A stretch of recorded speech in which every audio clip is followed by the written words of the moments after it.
देखो बैंकिंग और कराधान चैप्टर नंबर 8 प्रश्नावली 2 का क्वेश्चन नंबर 2 बना लिए थे ना। क्वेश्चन 3 में आए, इसको तो भी बनाकर नहीं देखे होगे घर में, पूछने की कोई बात ही नहीं है। वित्तीय वर्ष 2008-9 में रमेश की कुल वार्षिक आय 3 लाख रुपए थी। वह सामान्य भविष्य निधि खाते में 1,000 रुपये प्रति माह जमा करता था। उसने 12,000 रुपये वार्षिक जीवन पॉलिसी का प्रीमियम दिया था।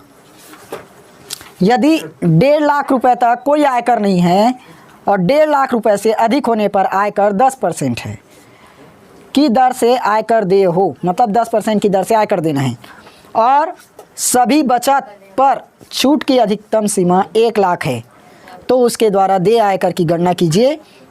जबकि शिक्षा उपकर देय आयकर का 3% है। देय आयकर का क्या है? 3%। अब इसको तोड़ दिए हैं अलग से। हर बार क्या निकालते थे? शिक्षा उपकर 2% था और उच्च शिक्षा उपकर 1% था।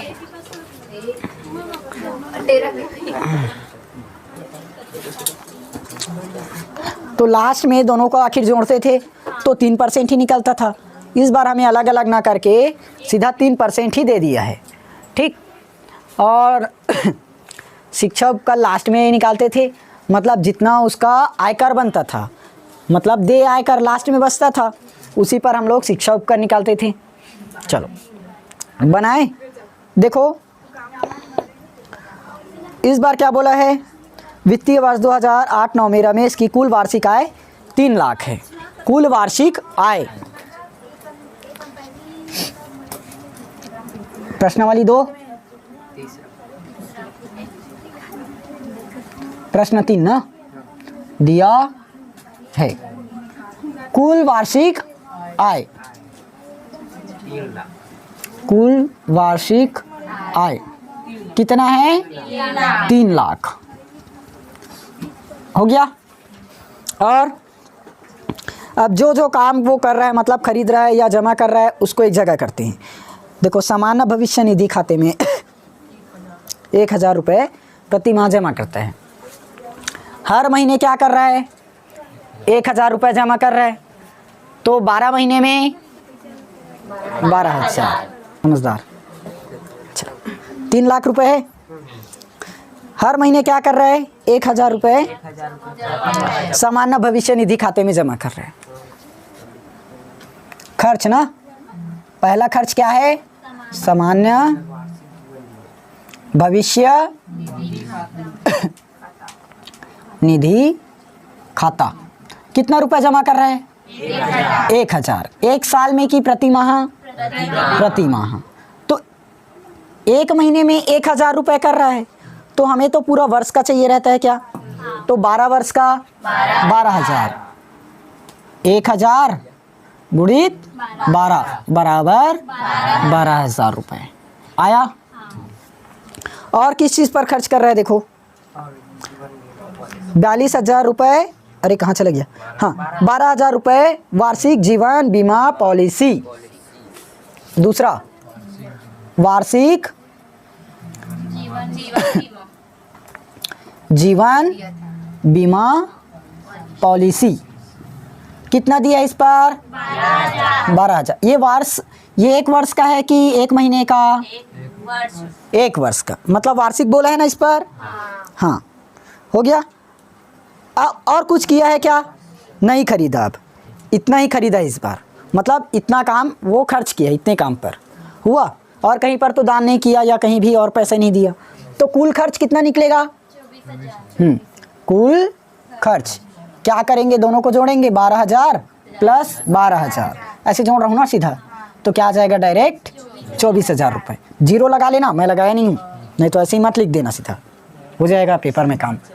चल अब देखो वार्षिक आय कितना था?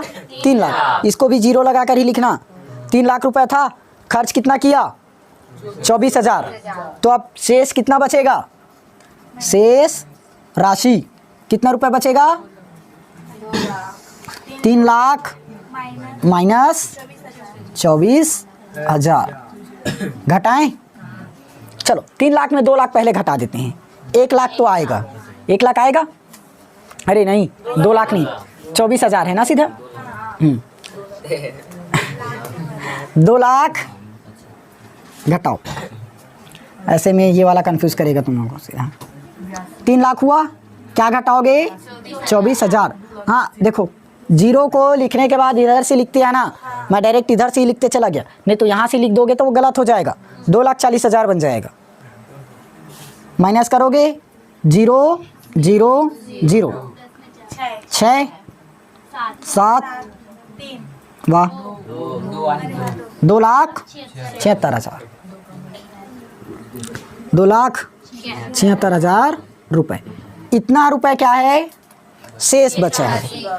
अब ध्यान दो, 1.5 लाख रुपए से ऊपर है या 1 लाख रुपए से ऊपर है तब हमें कर देना पड़ेगा। कितना रुपए है तब कर देना पड़ेगा? 1.5 लाख रुपए तक हमें कोई कर नहीं देना पड़ेगा, लेकिन 1.5 लाख से अधिक है तब 10% कर।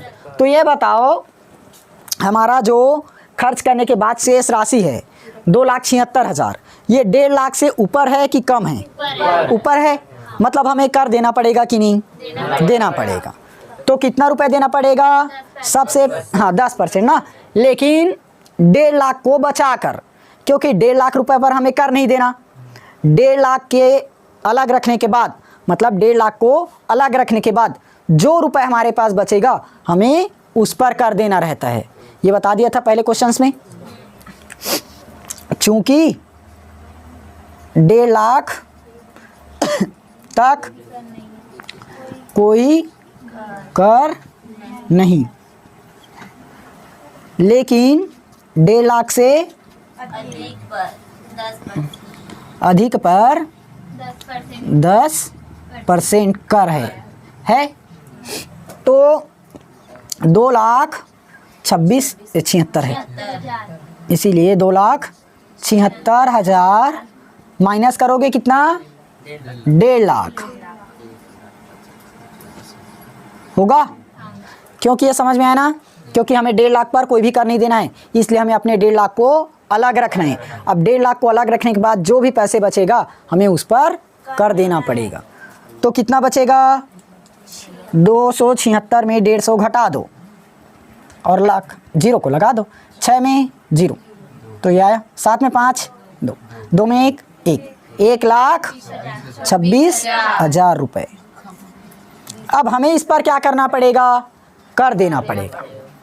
देखो 2,76,000 रुपये हमारा शेष बचत था, लेकिन 1.5 लाख रुपए तक कोई कर नहीं दिए, मतलब अपने 1.5 लाख को अलग रखे। उसके बाद 1.5 लाख के बाद जो बचा 1,26,000, अब हमें क्या करना पड़ेगा? इस पर कर देना पड़ेगा, टैक्स चुकाना पड़ेगा। कितना परसेंट? 10%, मतलब 1,26,000 का 10% निकालें। 1,26,000 गुणित 10 बटे 100, ऐसे ही करते हैं ना हर बार। 1 0 से 1 0 कटा, ये कटा, कितना बचा? 12,600 रुपये। अब ध्यान दो, 12,600 रुपये निकला। अब शिक्षा उपकर इस पर कितना परसेंट लगा है? 3%, क्योंकि शिक्षा उपकर कितना परसेंट है? 3%। तो 12,600 का 3% निकालना पड़ेगा। नहीं वो मत देखना, छूट की अधिकतम सीमा क्या है? 1 लाख रुपए। तो जो 12,600 है ना, ये 1 लाख भी हो जाएगा तब भी उसको इतना ही कर देना पड़ेगा, ठीक। तो 12,600 गुणित 3 बटे में 100 कितना आया? 126 गुणित 3, 378। 1 का गुणा 3 में करो 3, 26 से 78, 378 रुपये। अब क्या निकालना पड़ेगा हमें? कुल देय आयकर, कुल देय आयकर। देखो सबसे पहले कितना रुपए कर दिया है? 24,000। कहाँ है? सबसे पहले कितना रुपए कर दिया? कितना रुपए कर दिया है सबसे पहले देखो जल्दी। 1,26,000। वाह 1,26,000 रुपये वो कर देगा। 2 लाख। ये दिया ना 10%। कहाँ ध्यान है सबका, यही तो है कर।